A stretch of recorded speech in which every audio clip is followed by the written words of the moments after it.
To connect a Solflare wallet to Nodepay, start by creating a Nodepay account and ensuring the Solflare wallet is installed in Chrome.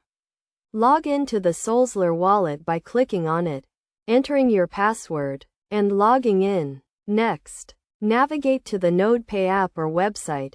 Click on the profile icon at the top right, and scroll down to the Connect Your Wallet option. Click on this and verify your email if you haven't already. If your email is verified, click on Connect Your Wallet and select Solflare from the list, as it should be detected due to the Chrome installation. A window will appear, prompting you to click Connect.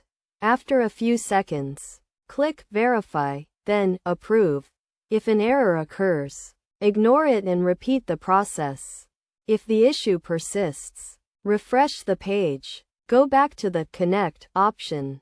Select Solflare and choose Auto Connect. Click Connect again.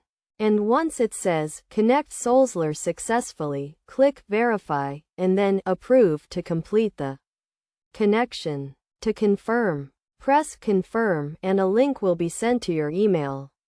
Open the email, click on the Confirm Wallet link, and after loading, it will say Wallet is verified. You can then return to the dashboard. Once inside the dashboard, you should see that your wallet has been connected, allowing you to view and manage it. This process may take a few attempts, but following these steps should help establish a successful connection between your Solflare wallet and Nodepay.